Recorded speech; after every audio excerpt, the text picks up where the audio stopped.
Hi, this is Birgit Haugen with Superscum.com, and we are here in Denver, Colorado at the Gothic Theater with Michael from Arch Enemy. How's it going? It's going very well. We're wrapping up this tour, including tonight. I think it's 3 more shows. Yeah, so it's been a very good tour. Before I get into Arch Enemy, I want to talk briefly about your other projects or bands you're involved with. And since Peer also did a lot of guest musician stuff with Arch Enemy and is also in Spiritual Beggars, is that a band? Do you guys tour, or is it more of a studio project? Spiritual Beggars is a band I've done for a very long time. Right now it's more of a side project, I'd say, as Arch Enemy has become increasingly busy. You guys put out an album last August, right? Yeah, we did one last year with Spiritual Beggars, yeah. And we went to Japan and we did some European stuff, festivals and stuff like that. But not too much. You know, Arch Enemy takes up most of my time. Oh. How about Carcass? Carcass, we did reunion tours in 08 and 09. Mm-hmm. And yeah, it was great. But nothing going on with that right now. Chaos Legions is 4 years after your last album. Why that long of a wait, or why that long of a pause? Yeah, usually we put out, we've typically put out albums every 2 years, but this time we had a longer break between albums due to a lot of different things, really. Mostly touring? Yeah, we did a lot of touring. We toured, obviously, on the Rise of the Tyrant album in 07 and 08. And then in 2009, we put out Root of All Evil, which was kind of a re-recording stuff. We went out and toured again. We put out a DVD called... so it was a Live in Japan DVD that we put out in 08. So we've done things. And, you know, I did the whole Carcass reunion tour. That took up a lot of time. And... also, I did a Spiritual Beggars album. Yeah, so it's kind of, I've filled up the time. We've been a lot of touring, yeah. Do you guys write stuff for your new album while on the road, or do you do it like traditional, just in the studio? I write stuff a little bit here and there, you know, I'll write a riff here and there, but it's more fragments, just riffs, little melodic idea, whatever, some chords. It's not like a whole song that I personally write on the road. It's more... But, you know, it's great to just record them backstage in a hotel room or on the bus or wherever. Just quickly get that idea down, and then I go back to those ideas later, and then we put it all together. Yeah. And now, lyric-wise, since it did take 4 years for a studio album to come out, do the lyrics reflect 4 years of reflecting, or is it the lyrics put down in the studio, the world as it is now? All kinds of stuff. I think the music always comes first with Arch Enemy, and then Angela listens to the music, and that will inspire her to take it lyrically and thematically and in a certain direction. And yeah, but I mean, she had bits and pieces written as well, but she, you know, for it to fit the music, she kind of rewrote a bunch of stuff. And, yeah. Loosely, the new album is a concept album. Is that something you're gonna go into more in detail on your next release? I don't know. I mean, I don't know. Every album's had a theme that we've made. Every album has been like, that's just how we create. That's how I think. Once I've written the music, start thinking about the whole presentation and, you know, and the whole thing. You know, you got a wonderful opportunity when you make music and make records. You can, you know, add so much more art to it, you know, graphics or stage presentation, all this kind of stuff. So it's, yeah, it's always fun. Try to get as involved with that as possible. Now, the new album is also your highest charting album to date, even though in your home country it charted lower than the other one. Were you kind of surprised of that? I don't know. CD sales are way down in Sweden. Everybody across the board. Yeah, I mean, even to have friends of mine, they had a #1 album, but they only sold 3,000 CDs to have a #1 album in Sweden. So it's not that much of a, yeah. Sweden's not great for CD sales, but you know, we've never been super popular in our home country. We've always had greater success. Overseas, yeah, in Germany or Japan. Which I think Japan, the new one, charted on #4, I want to say. Probably, yeah. Yeah. Yeah, I don't know. I mean, I don't know. It's like stuff with charts. It's never been a great motivator for me personally, because metal, the kind of music I've chosen to make, is not really stuff that's. It's not designed to sell millions. Yeah. You know, it's a subculture. It's underground metal, basically. At the end of the day, so we're happy when we get some mainstream success and we get some recognition, of course. Yeah. But it's not why we started the band. Right. Guys have been with Century Media for quite a while now. Is there pros and cons with staying with a label for that long? Better the devil you know is an expression, I guess. And we've got along great with them for the most part. We've had our differences, of course, in the past, but we've had a very good relationship for the last, I'd say, 7 or 8 years. Yeah. Cool. And once again, Andy Sneap mixed the album, and he has been involved with, a couple of your albums. Yeah. What does he bring to the table to make you go back to him? Oh, I guess he's just one of the best out in the world for this kind of music, and he knows old school metal as well. You know, he's a guitar player, and he works with bands like Accept and Testament, Megadeth, and I've worked with him for a long time as well. I think he mixed up for it. The first work we did with him was Wages in almost 10 years ago now. So he's a good guy. He's a friend as well. Right. Reviews for the new album are mostly positive, but I also hear a lot of it's too soft, it's too melodic, there is too much down tempo in it. I mean, me personally, I love the album, but what is your stand on the critiques? I haven't read too many reviews. I mean, the label sends us through some stuff, but I can rarely be bothered like checking everything out because, music's a subjective experience. I've heard, when I do interviews, some people tell me it's harder than what we've done in the past. Some say it's softer, more melodic. So, I don't know. It's a very subjective thing, isn't it? To me, it's either good or bad music, and I write good music. So. What is your favorite track on the new album? My favorite song is probably a song called Bloodstained Cross. It's got a...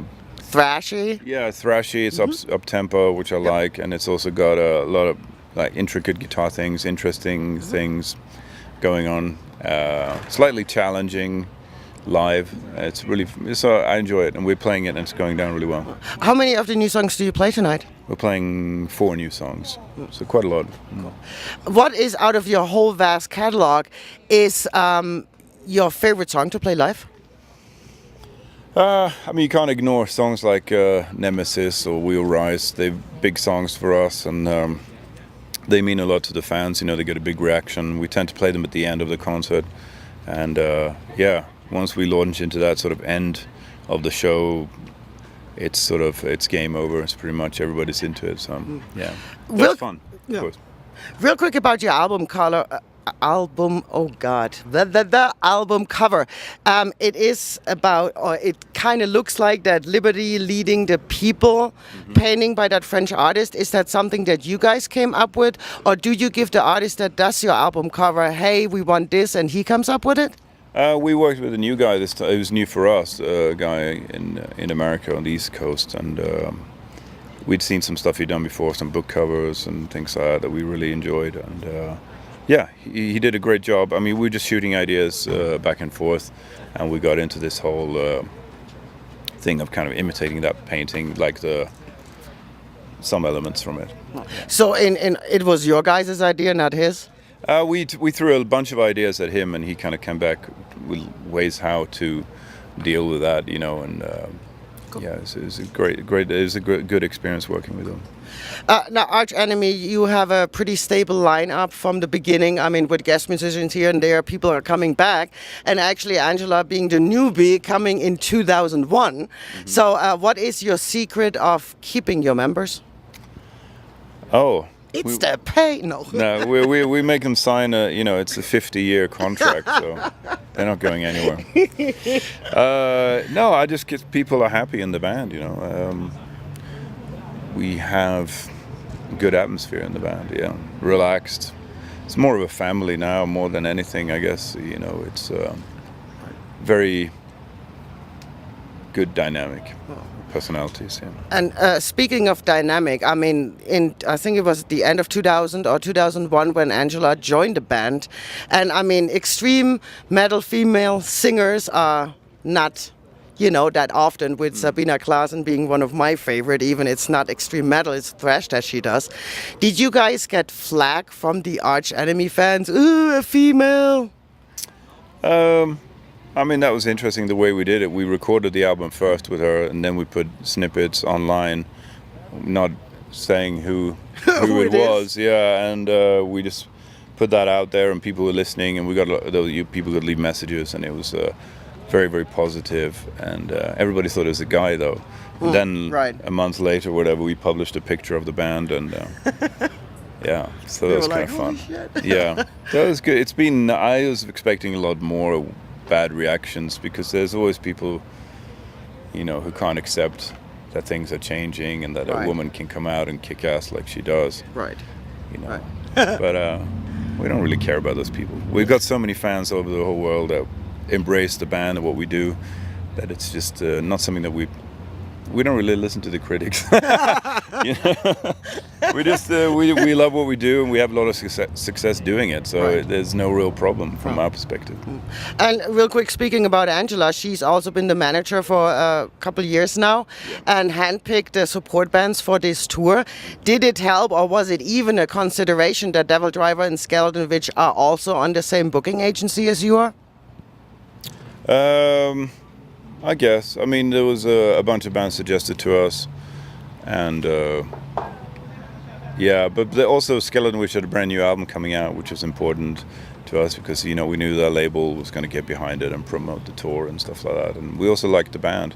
And Thonic, the first band, are friends of Angela's, and they're friends of ours really, and they came all the way from Taiwan. And they're going to support us in Europe too. So they're good friends. And Devil Driver is just a band that we've been trying to do shows with for a long time, but never really got to do it. So now, for you as an artist, what would be your dream lineup for a tour? You headlining? With us headlining, I don't know.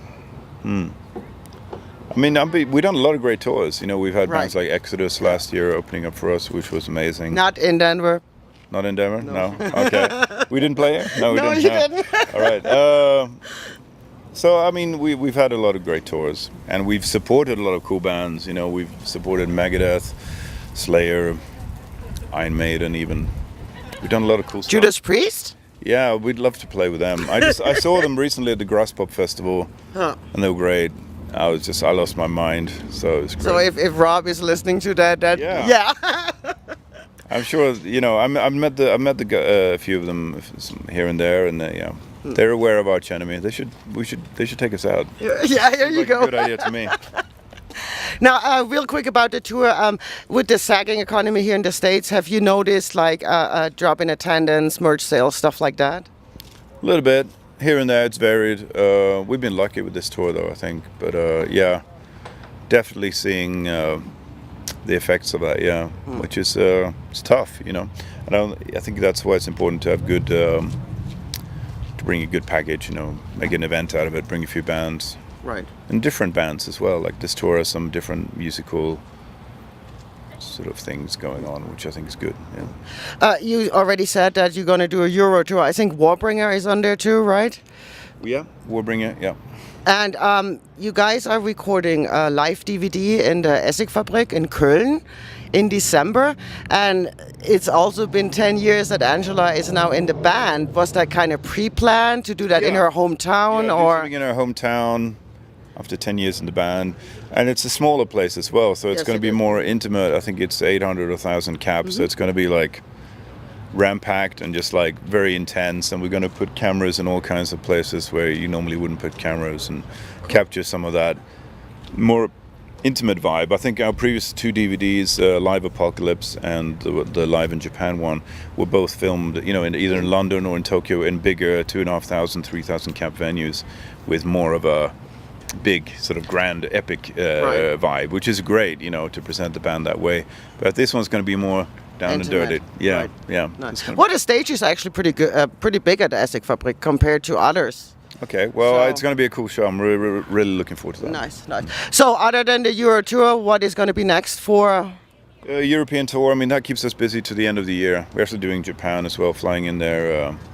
Once we get home from the States, we'll be there in Japan in a couple of weeks' time, playing a festival. Then back to the European, Scandinavian European stuff. Then we start up in January again with more European stuff. Yeah. And the US? I don't know. We might be back. I mean, we just finished wrapping up this tour now, and then we're going to see where we stand. How it goes, right. People want us back or not. Okay, well, thanks a lot. Cool. Thank you. Thanks.